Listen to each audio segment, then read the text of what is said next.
By 2050, there will be 10 billion people on Earth. In 1987, there were 5 billion. Tear down this wall. That's right, the world population has nearly doubled since the first Predator movie came out. And more people means more food. Now, feeding 10 billion people, that's not just a challenge, it's something we've never done before. We're talking about a planet-sized buffet that needs constant refilling, where innovation and ideas must outpace our appetites, or we literally risk biting off more than we can chew. What was wasted last year would have fed our armed forces. That's like throwing victory into the garbage can. But we're the human race. We invented the wheel, we harnessed the power of fire, we turned corn from this flimsy thing into this gigantic yellow monster. We even grew potatoes in space. So although feeding all these people is going to be a challenge, if we learn more about the world of food, we can all make the choices we need to make sure this huge round buffet table never runs empty. This is Real Ag.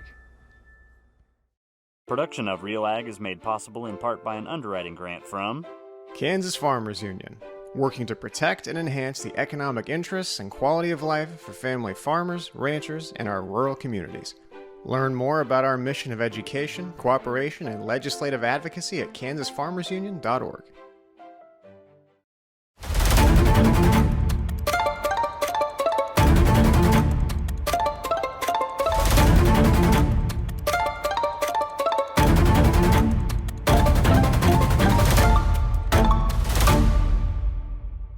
What should I do?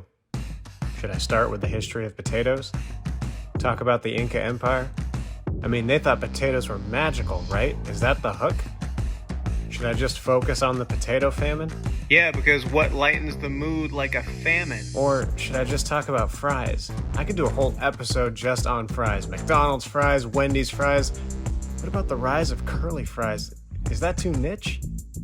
Should I get into the potato genome? Call up Robin Buell and ask her about genetics? Am I smart enough for that? Do I even understand genetics? Is your background science? Or should I just go full-on existential? What is a potato?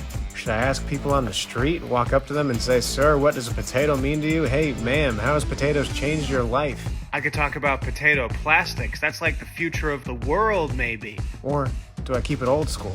Mashed potatoes, baked potatoes, potato salad. Is anybody still with me? I mean, should I just throw in some random fun facts? Just roll up and say potatoes have more potassium than a banana and then boom, drop the mic, win over the audience? Should I include something about vodka? The whole potatoes can make vodka thing? But you know, like make it deep, philosophical, like is vodka the potato's true legacy? Wait a minute, I went to a semi-reputable university in Colorado for film. I should make this epic. Slow motion shots of potatoes falling into water, powerful orchestra music. I mean, it's just a potato though. Is it just a potato? Or just do a bunch of potato puns, peel back the layers and discover the real potato? No, too cheesy. Wait, cheesy potatoes, that's like $1 billion industry. There's the hook. Should I talk about how the potato influenced art in the 18th and 19th centuries? How its journey to Europe came with the tomato? Or do I dive into one of the most interesting lost figures of history this state has ever produced? What should I do? What should I do? Well, we're going to talk about all of this, or as much as we can in the 26 minutes that we've got. Because we may not realize it, but our world has been shaped by potatoes. That little thing at the back of your cupboard has a lot more history than you might realize. But it's not just about the past. When we look at the future, it's full of potatoes. There are researchers in England right now using potatoes to make a type of concrete that's going to be used in space travel for structures on Mars and the moon. Crazy. There's a lot to dive into about this fascinating little thing, but as always, let's start with some history. what would you like to do? How would you like to approach this? So I've got far too many questions. I'll pick the best ones. Where did this whole thing that potatoes are from the devil come from? Or what I think are the best ones, or maybe misconceptions that I think you could probably clear up. I'm not sure if there's anybody that knows the history of potatoes better than you in the world. Well, I'm happy to give my views and opinions about all of this. Meet Rebecca Earle, a renowned historian whose groundbreaking research has transformed how we understand the role of food in shaping history. Specializing in the cultural and historical significance of everyday foods, like the potato, Rebecca's work uncovers how these staples have influenced empires, economies, and identities across centuries. So I got very interested in how people who were from Europe and who were involved in the colonization of Latin America in the 1500s and in the 1600s, what did they think about all these new foods that they encountered when they got to Latin America, from tomatoes and avocados to sweet potatoes and potatoes. And so I got really interested in that, and I did a bunch of research on that, and I wrote some stuff about that. But I was conscious that at the same time, these foods from Latin America were traveling all around the world, and they were making their way. The chili pepper made its way to India, and sweet potatoes made their way to China, etc. So these foods were on their own journeys, and they were having, the foods were having new experiences as they traveled.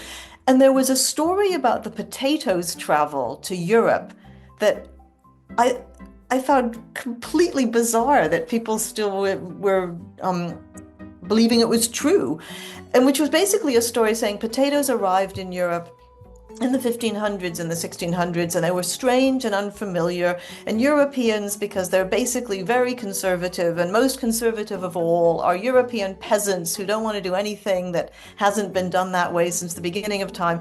They all said, this is a weird food, we don't like it, it grows underground, it looks knobbly, it's probably the spawn of the devil, we're not going to have anything to do with it, we will not eat it. And that this was the state of affairs until the late 18th century, at which point, far-sighted, benevolent aristocrats said, our people are hungry. It would be good if they ate potatoes. Let's trick them through some clever ruse into eating potatoes by the most famous example, which is actually a story that recurs in different parts of Europe. But the most famous example is from France, where there's a story about how the big potato promoter of France planted a field of potatoes in Paris and then posted guards around it with the instructions that the guards should discreetly withdraw at night, so that people who would see the guards and think, oh, there must be something super valuable in this field, or it wouldn't be being guarded by guards, they could sneak into the field at night, steal the potatoes. The guards would, of course, who were in on this, would let them do this, and potatoes would make their way into the population, and the rest is history. I just thought, this is like nuts history. None of this makes any sense at all. And so that was really how I got interested in thinking about the potato. It was the sense that the story was so implausible, and that it did such a disservice to ordinary farmers who were presented as these sort of archaic stick-in-the-muds who, wouldn't experiment with a new food, who wouldn't think, oh, maybe that's interesting, let's try growing it, who wouldn't be the ones who actually had the agricultural expertise that would allow them to adapt the South American tuber to the different day lengths in Europe. And so, as much as anything, it seemed to me that it was presenting as bumpkins the farmers who actually had the expertise that was behind the spread of the potato in Europe. All right, before we get back to some more history of the potato, remember, these things were from South America and found their way to Europe. Let's take a quick detour. Anybody recognize this guy? Yep, Vincent van Gogh. You probably know him as the genius behind Starry Night, or that artist who cut off his ear, but did you know he was also really into potatoes? That's right, before he was painting swirling skies and fields of sunflowers, Van Gogh was all about our favorite tuber. During his early years as an artist, Van Gogh was captivated by the lives of peasants, who relied on potatoes as a staple food. He saw potatoes as a symbol of survival, hard work, and the close relationship people had with the land. This fascination culminated in the painting The Potato Eaters from 1885, a raw, expressive portrayal of a peasant family sharing a humble meal of potatoes. It's believed Van Gogh intended the painting to capture the harsh realities of rural existence, emphasizing the deep connection between peasants and the land they worked. Because during this time, potatoes were more than just food. They were a symbol of resilience, perseverance, and the human connection to the earth. And it wasn't just this one. Believe it or not, Van Gogh actually had quite a few works focusing on potatoes. Yet, like the peasants themselves, these works of potatoes often remain overshadowed by his more famous pieces, like Starry Night. Pretty interesting, huh? Alright, back to some history. How did potatoes get to Europe in the first place? Historians refer to the early colonial period in Peru as being, they talk about the phase of the plunder economy as like one of the historical phases. That's like one phase, because they were just, they were a nasty bunch. Alright, let's talk about the Incas for a little bit. Now, when I say the Incas, you might think of gold, temples, or Machu Picchu, but you know what really fueled the Incan Empire? Yep, potatoes. Forget the gold, the real treasure was the spud. Now, the Incans were farming potatoes way before anyone had even heard of a French fry. We're talking about 8,000 years ago in the Andes Mountains, which is now Peru and Bolivia. And by the time the Incas rose to power in the 13th century, they had turned potatoes into the ultimate survival crop. Now, these guys weren't messing around. The Incan Empire developed sophisticated farming techniques to make sure potatoes thrived. They built terraces, made irrigation systems. Ever heard of chuno? Well, it's a freeze-dried potatoes the Incas invented by leaving potatoes out overnight to freeze and then trampling on them to remove moisture. Sounds weird, but it worked amazingly well. Let's put it this way. Without potatoes, there probably wouldn't have been an Inca Empire. Potatoes provided tons of calories, easy to grow, and could be stored for a long time. They had hundreds of potato varieties and even used them in religious ceremonies. Potatoes weren't just food, they were life. But, like all good stories, things were about to change. Enter stage left, the Europeans. Well, it's the 1530s and the Spanish conquistadors roll in. They see the wealth of the Incas, the gold, the silver, but little do they know, the real treasure is right under their noses. Or their feet. As the Spanish conquered the Incas, they started to notice these weird little underground things the Incans seemed to love. So, the Spanish do what they do best. They conquer, they plunder, and then they take something cool back to Europe. By the 1500s, potatoes had officially left South America and found their way back to European soil. It was Pizarro, Francisco Pizarro, correct, who was the one that kind of invaded the Incas, and from what I can find, he was like known as kind of the violent, not very intelligent one, if that whole crew. Is there any truth to that? Well, they were a really violent bunch, the people who were involved in the invasion of the Inca Empire. Francisco Pizarro, the most uneducated and violent of the conquerors, with a handful of soldiers, found the hidden civilization of the Incas in 1532 in what is now Peru. These people were amazingly advanced in farming, medicine, and the arts. Well, hey, it looks like this could maybe work out for you, Francisco. You could bring some of these farming and agricultural techniques back to Spain with you and impress everybody. Get rid of that whole reputation of just being violent and uneducated. But here, too, conquest meant destruction. Oh, boy. The Spaniards plundered and killed thousands. Among them, the Indian leader, who, to be spared his life, gave a room full of gold worth millions. He was murdered anyway. Yep, that sounds pretty violent and uneducated to me. We can go ahead and throw liar on there as well. Alright, I think this guy's gotten enough screen time, so let's move on. Now here's the thing. When the potato finally made it back to Europe, it was more of a novelty than a necessity. It was seen as this strange underground thing from the New World. However, Europe was plagued by constant food shortages as well as constant war, so a reliable hardy crop was in demand. What changed in the late 18th century is that the idea of what made a state strong and powerful changed. And so there was increasing emphasis on having a robust and hearty population of working people. This was a period when Western Europe in particular was, involved in almost continual warfare with each other and on a global scale. So there was a very powerful need for robust working people, able-bodied working people. So there was there were repeated harvest problems. So there was lots of interest in food for ordinary people. And what would be the most healthful, nourishing, nutritious, and cheap food? And lots of people got interested in potatoes as the solution to this problem. And it was quite the solution. Over the 18th century, this once dismissed tuber became a staple, fueling armies, nourishing communities, and anchoring European cuisine for generations. The Irish in particular took to the potato like no other. It had an ability to grow well in Ireland's damp, cool climate and produce enough calories to sustain a family on small plots of land. But the Irish embraced the potato not only because it thrived in their climate, but it also allowed them to have independence from the larger, more exploitative agricultural system. By cultivating potatoes on small plots of land, Irish families could sustain themselves without reliance on large-scale industrial agriculture controlled by British landlords. The potato's high yield and nutritional density meant that even small farms could feed entire families.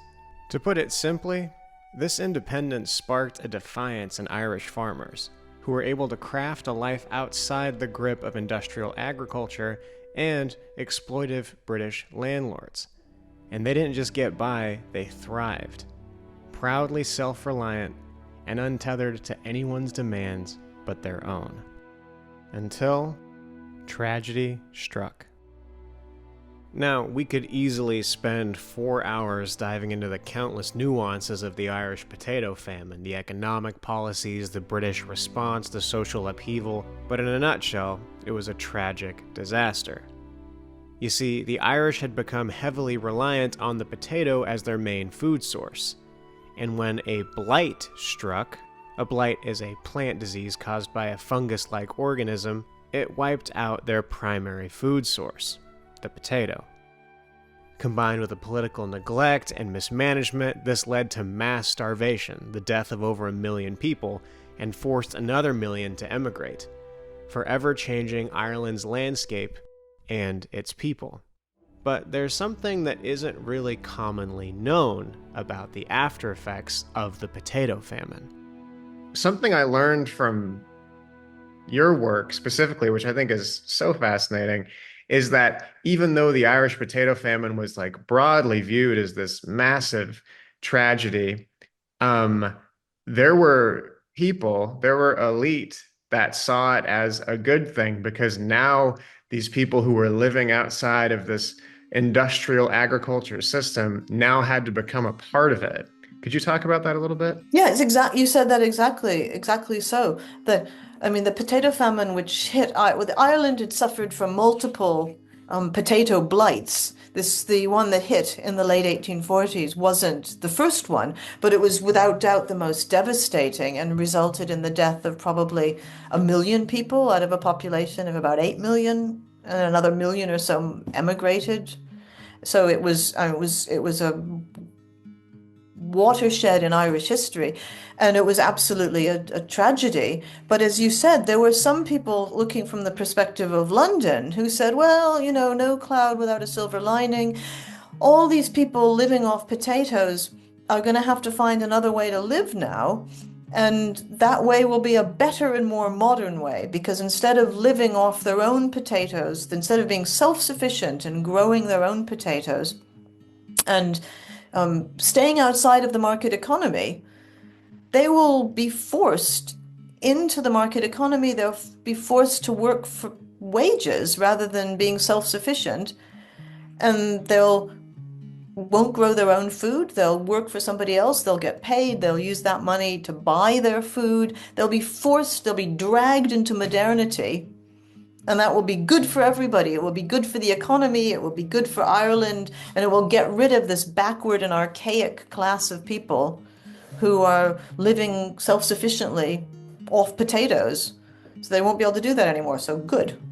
It's such a fascinating concept because originally, and tell me if I'm wrong, but originally when people started growing potatoes in Europe, it was seen as a good thing because like, oh, well, this whole class of people can feed themselves. So now when they're producing agricultural product, they're not eating as much of it because they're self-sufficient. So then we can export all that to different countries. And so that's good for us. Yeah, exactly. As ideas about how you have a strong economy changed. So, I mean, that's what really changed. It was the rise of capitalism, effectively, and a vision that said self-sufficiency is the last thing you want. Whereas in the 18th century, exactly as you said, self-sufficiency in food production was a great goal that most states wanted to achieve. And by the 19th century, the goal was to have this well-functioning, integrated market economy where everybody was either working for wages or was somebody who was effectively paying the wages, and that you needed a class of workers who you could hire. You didn't want this self-sufficient peasantry. You wanted an economy of people selling their labor who could be hired and fired when you needed them. And there you have it. What began as a curious import from South America had now sparked an economic shift halfway across the world. So, remember at the beginning of the episode when I asked this question? Where did this whole thing that potatoes are from the devil come from? Now, this may seem silly, but it is a very interesting little story. You see, when you look at the potatoes' so-called history, there's lots of stuff like this. That people used to think they were from the devil, that they were witchcraft. There's rumors that people in France thought they might have caused leprosy. There are even stories that when the potato entered Russia, people were suspicious of them because, guess what? Potatoes aren't mentioned in the Bible. So, what's with all of this? People have always been writing histories in the sense of writing about what happened in the past and trying to convert the tangle of events that have happened into like a narrative. People have been doing that in all parts of the world since, forever. But in the 19th century was when history as an academic discipline with rules and with university positions, etc., really became institutionalized. And there were lots of historians who were writing from the 19th century who had a pretty dim view of peasants, and who in particular had a dim view of their ability to be modern and to engage in proper science. And so there's a long tendency which continued way into the 20th century and affected people who were engaged in overseas development in the 1950s and 60s, which is to basically look at peasant farmers as being obstacles to modernity. But so I think that these stories about, to get back to the question about the potato being the food of the devil, this is connected to this view that peasants are basically sort of superstitious, and that if something isn't mentioned in the Bible, you're not supposed to eat it, which is just a ridiculous idea. Peasants have been eating foods that aren't mentioned in the Bible for millennia. It's wild to hear that all of these things, the leprosy, the witchcraft, they come from the devil, the Bible suspicions, it's all just kind of part of this anti-potato, strange, made-up narrative. Yeah, well, it's also, I would say, kind of like an anti-peasant narrative as well. That, that ordinary people are superstitious and that only, elite scientists see through these stories. And elite scientists can see that that's, rubbish. So although history often highlights famous figures for promoting the potato, it was actually the peasant class that did most of the work to establish this crop as a staple food. And despite these strange rumors that it might have been from the devil or witchcraft, The rural poor were actually the ones that recognized its immense value. By integrating the potato into their daily lives, the peasant class not only improved their own food security, but also paved the way for population growth and economic transformation across Europe. All right, so next we're going to talk about Junius G. Groves. This is just a phenomenal part of Kansas history that not a lot is known about. You see, hey, what? Yeah, you got like 90 seconds left, so. Oh! What? Yeah, well, less now, so I'm gonna hurry it up. But like, we were just gonna get to the good part about Junius Groves and his empire and the potato plastics. We talked to like the best geneticist for potatoes in the entire world. We didn't even get there yet. Well, that's not my fault. I'm just the messenger. Look at your timeline. You didn't count any of the minutes going into this? This is your job. Shoot. I mean, did you really need to do that whole Van Gogh thing? That was interesting.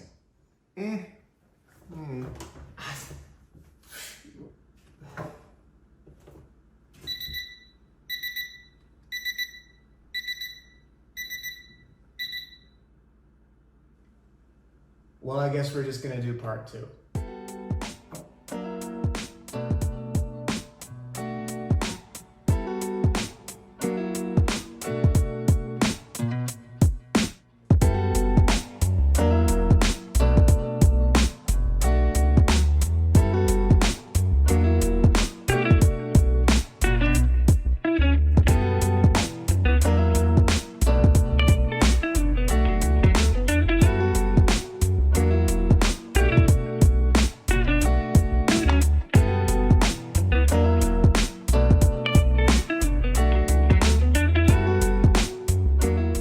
Production of Real Ag is made possible in part by an underwriting grant from Kansas Farmers Union, working to protect and enhance the economic interests and quality of life for family farmers, ranchers, and our rural communities.